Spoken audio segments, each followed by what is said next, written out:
Una de las películas también esperadas en el Festival de Cine de Cannes, que está en la competencia oficial, es la vida o la biografía de Yves Saint Laurent, que se llama precisamente Saint Laurent. Está dirigida por Bertrand Bordello, está en la competencia oficial y es la biografía de una década de la vida de este gran diseñador. Es de 1967 a 1976 y todo arranca en 1974, cuando Yves Saint Laurent se mete a un hotel, decide dar una entrevista a un medio de comunicación y luego vámonos hacia atrás.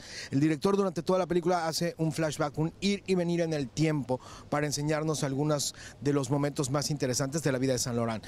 Cosa interesante, punto a favor, yo creo que la actuación de Gaspard Ulliel, punto a favor también obviamente todo lo que es la escenografía y la ambientación, las actuaciones en general son muy buenas. A favor es el hecho de poder ver a un Saint Laurent más humano, a un Saint Laurent más rockstar, digamos, que eso tuvo alguna serie de críticas, pero ya se ha hecho otra película de Yves Saint Laurent anteriormente. Incluso las dos producciones tuvieron varios problemas para obviamente quién tenía qué cosa, y la otra película se encarga de como más documental, como de mostrar el por qué es exitoso Yves Saint Laurent, donde rompe los diseños. Aquí no hay tanto de eso, aquí es más que nada toda la parte de atrás. Vemos obviamente sus dos amoríos, vemos primero que nada su primera sociedad. Pierre es el primer socio.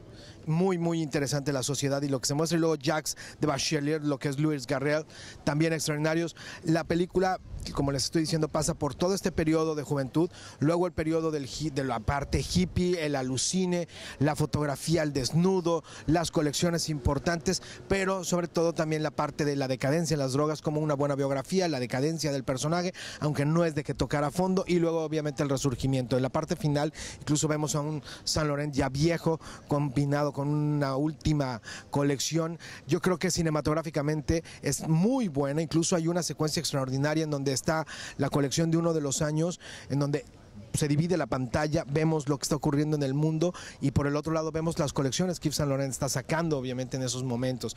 La verdad, la película a mí se me hace buena, me gusta, está interesante, le rescato las actuaciones. Para los que no conocíamos mucho de la vida de Saint Laurent, yo creo que le puede funcionar.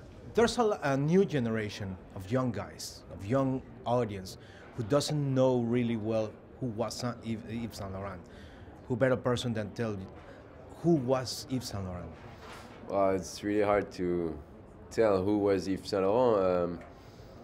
I think in the film you have a glimpse of a few aspects of this man, but he was such a complex and full of diversity and paradox, so it's kind of hard to tell. And one thing that I really like with this film is that in a way it differentiates itself from the classic biopic, because usually when you see a film about a famous person, it always tries to demystify this man and to kill the mystery. And what I like with this film is at the end the mystery is still the same, and, yes. And in the end we're not trying to understand how this man. Well, let me put it like this. I think this film is not about how Yves became Yves Saint Laurent, but more about what it costs to Yves to be Yves Saint Laurent. And what is the most difficult thing for you to prepare for doing Yves Saint Laurent in this way? Because you don't show how to get to success. They chose to shoot only the backgrounds, for example. And for prepare this character, what is the most difficult thing for you?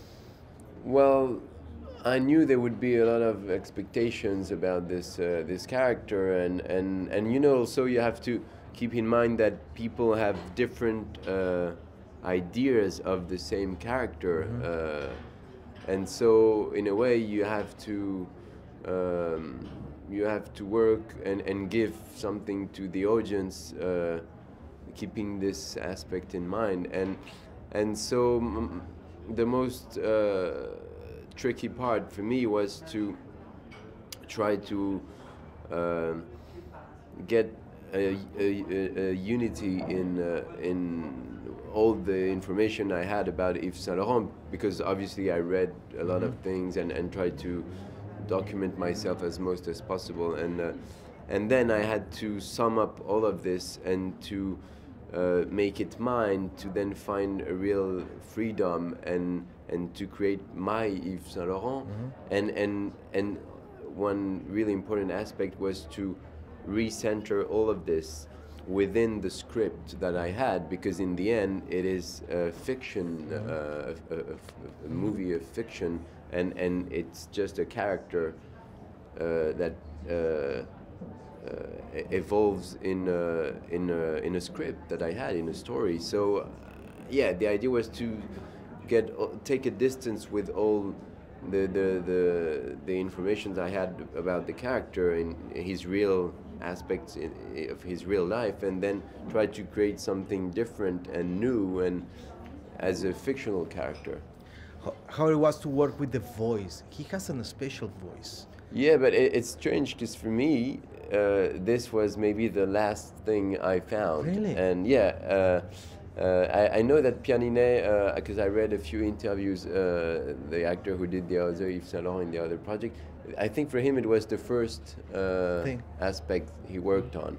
That was where his work started from. And for me it's just the end. And I remember arriving the first day of shoot on the set, and I still had no real precise idea of what I was going to do with my voice, because for all the time of the prep, I was thinking about this and talking about it with Bertrand, and it was hard for me to decide where to push the well, not the imitations, but how far I would go in my voice, how create the voice. Yeah, how much I would change it, and at some point I even thought I would maybe stick to my own voice, because I was trying to avoid all the traps of the biopic, and not to get in this imitation that would kill the emotion. And for me, the main idea was not to become Yves Saint Laurent, but to make him real and true. And so yeah, I think I remember the first day of shoot, I just said, okay, let's go, and I don't really know how it worked, but the voice was here, but I never really worked on it or thought about it. It just came out like this, and I think it was this music I had in mind with all the research I did, and I, even today I don't really know if it's really close to what his real voice was, but for me that was the voice of the character. Of the character. How Yves Saint Laurent for you speak? Can you make the voice? How do you say it? You know what? I had to redo a few scenes in sync. It's not that easy to make that voice in ADR, and I couldn't do it anymore. We had to work a lot with Bertrand to find it again. No, it's not easy, and as I said, it was something really natural and instinctive, and so today for me, when I'm totally out of this character, it's really hard to find it again. What was more tired, to be Yves Saint Laurent on the physique or in the voice and in the mind? Well, for me, the really important aspect of the work was the physical work, the work on the body, and I had to lose a lot of weight for this shoot, because obviously it was really thin, like a feather crayon, and also I just told myself that it was a nice idea to arrive on this set in a body that wasn't mine, like an envelope that was not my own usual body, because then, you know, it's like it triggers a lot of different things that help you transcend the part, and so yeah, the physical aspect was kind of daunting, because yeah, I had to lose a lot of weight, and also change my gesture, change a lot of the way he walks. I think, yeah, for me that's where I started from the body on the work on the body, and then all the rest came. Thank you very much. Thank you for your time. Congratulations, a very good film. You.